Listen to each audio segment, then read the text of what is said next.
Assalamualaikum warahmatullahi wabarakatuh. Sebelumnya perkenalkan, nama saya Hana Fadil Septiana dari kelas 3C Informatika. Di sini saya akan menjelaskan UTS dari mata kuliah metode numerik.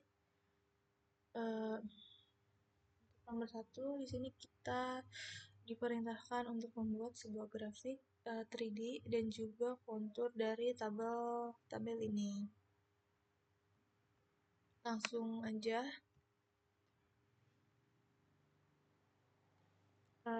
Untuk nomor 1, di sini kita pakai 3 library. Ada library NumPy, Matplotlib, dan juga Access 3D. Library NumPy ini dia tuh berfungsi buat hitung-hitungan gitu. Lalu library Matplotlib ini dia buat menggambar grafik, dan juga library Access 3D ini untuk membantu kita untuk menggambar grafik 3D-nya. Nah, di sini ada blok data, dia matriks 20 kali 20. Nah,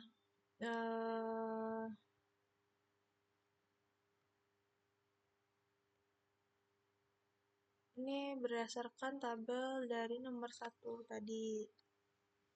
Lalu untuk baris ini dia tuh berfungsi buat ngambil ukuran matriks yang jumlahnya tadi baris dan kolom yang jumlahnya tadi tuh 20 kali 20. Terus di sini ada X dan Y, dia tuh buat grid koordinat X sama Y-nya. Nah, X ini tuh isinya tuh dia indeks dari kolom 0 sampai 90 per tiap barisnya. Sedangkan di ini Y-nya ini dia tuh isinya tuh indeks dari baris 0 sampai 19 tiap kolomnya. Nah, ini tuh buat memetakan setiap dari nilai Z yang tadi. Lalu di sini ada baris ini, dia tuh berfungsi sebagai kanvasnya gitu buat gambar ukurannya. Nah, di sini kita pakai 12 kali 6 inci. Lalu lanjut ke baris di sini. Dia buat nambahin subplot gambar 3D-nya itu, buat gambar permukaan 3D-nya dari data Z yang tadi. Nah, lalu di sini buat menggambar konturnya dari data yang tadi juga. Lalu baris ini dia buat nampilin grafiknya pada outputnya. Nah, di sini ada grafiknya. Nah, di grafik ini tuh dia nunjukin permukaan tinggi dan rendahnya, kayak bukit dan lembah gitu, sesuai dari data yang kita masukin tadi, data Z. Nah, tapi ini tuh permukaannya masih kelihatan kasar gitu, karena bentuknya dia tuh masih kayak kotak-kotak, kayak nggak halus lah gitu, masih kasar. Nah, karena kita juga cuma punya unit data tiap satu unit grid. Nah, warna di sini tuh juga ngebantu kita buat ngebedain mana zona yang tinggi dan juga mana zona yang rendah. Nah, di sini warna yang lebih gelap itu menunjukkan zona tinggi, dan semakin bawah tuh semakin rendah itu dia zona rendah. Nah, lalu grafik kontur di sini dia itu proyeksi dari 2D. Dia dari permukaan garis-garis atau daerah yang berwarna yang menunjukkan tingkat elevasinya. Tapi dia tuh ini garisnya masih agak patah-patah gitu, nggak halus. Dan lihat nih, masih kayak kotak-kotak gitulah. Nah, jadi ini tuh nomor 1A ini tuh memperlihatkan data ini tuh masih data mentah gitu, data kasar lah, tanpa penghalusan. Lanjut kita ke nomor 1B. Di sini kita selanjutnya memodifikasi grafik dan kontur yang tadi dengan nambahin titik-titik baru di tiap jarak 0,5 pakai interpolasi bicubic Lagrange.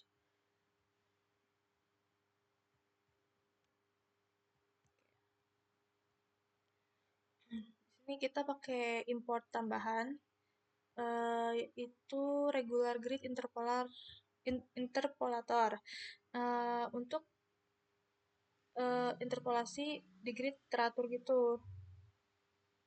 Pokoknya ini tuh untuk interpolasi bikubik. Lalu ini kita masukin data yang tadi, yang sama kayak soal A yang tadi.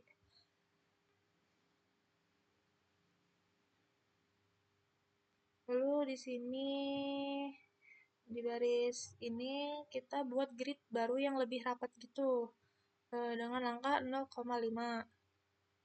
untuk titik baru yang muncul di antara grid yang lama. Nah, lalu di sini kita membuat fungsi interpolatornya pakai urutan Y sama X-nya. Ini tuh buat bentuk matriks si Z-nya ini yang berindeks antara baris Y sama kolom X. Lalu ini points new ini tuh dia buat daftar koordinat dari Y sama X-nya buat semua titik di grid barunya. Kayak disusun sebagai array M kali 2 buat evaluasi vectorize-nya. Lalu ini baris ini dia buat ngembaliin nilai interpolasi di setiap titiknya. Jadi kayak kemudian hasilnya nanti di reshape kembali buat kebentuk matriks gridnya. Nah ini sama kayak soal nomor 1A tadi. Dia tuh buat visualisasinya lah, visualisasi grafiknya. Ini outputnya. Nah, di hasil interpolasi bikubik ini tuh dia memperlihatkan permukaannya tuh lebih halus gitu dibanding grafik 1A-nya. Ini kan masih kotak-kotak nih, masih kasar. Nah, yang di bikubik ini dia tuh jadi lebih halus gitu dibanding 1A yang tadi. Ini tuh artinya modelnya tuh memperkirakan gitu nilai antara titiknya sehingga tampilannya tuh lebih detail gitu. Lalu lanjut kita ke soal nomor 1C. Nah, lalu di sini membandingkan hasilnya dengan interpolasi B-spline order 3.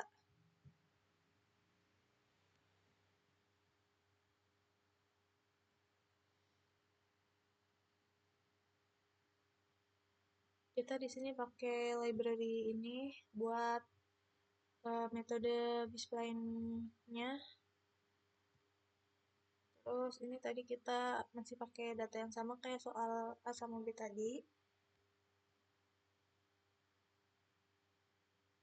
Nah, kita di sini bikin interpolasinya gridnya tuh targetnya lebih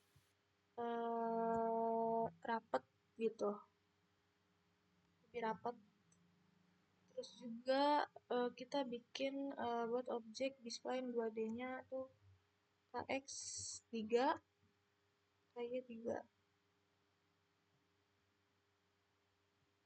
Sama di sini buat uh, visualisasi dari grafiknya. Kayak soal nomor 1 dan B itu buat nyeting visualisasi. Lalu sini ada hasilnya. Untuk hasil B-spline yang di sini tuh dia memberi permukaan yang sangat halus dan stabil dibanding yang nomor 1A dengan 1B tadi.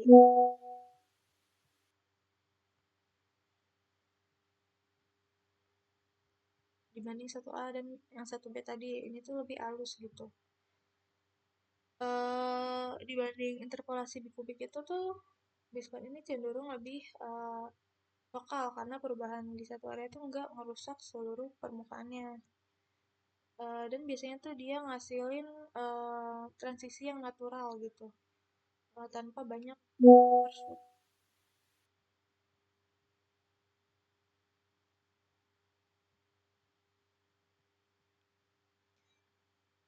Nah, di kontur ini kita bakal ngeliat gradasi yang lembut sama jelas. Nah, di bukti 3D ini tuh dia bukit atau lembahnya tuh tampak sangat mulus dibanding yang satu A dan satu B tadi karena yang di sebelah ini dia tuh dianggap memberikan hasil yang paling estetis dan stabil buat data grid kayak gini. Lalu kita lanjut ke nomor 2.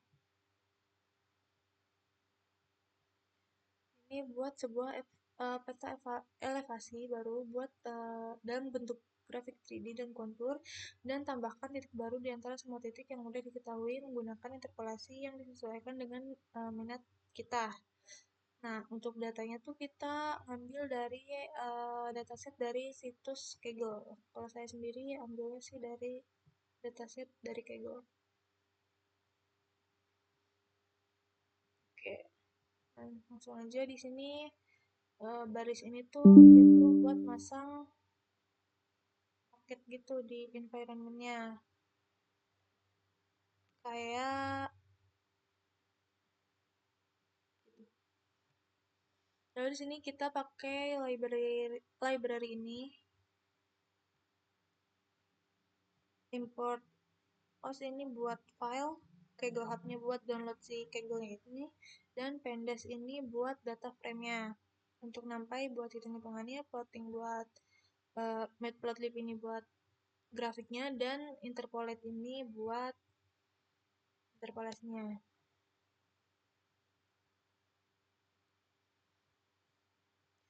Ini kita ambil variabel untuk untuk interpolasinya. Kita pilih kolom yang bakal dipakai yaitu X dan Y sebagai koordinatnya. Dan Z ini buat nilainya. Lalu kita buat grid yang halus. Ini Xnu ini buat grid 50 dikali 50. Ya, di rentang data untuk evaluasi permukaan halusnya.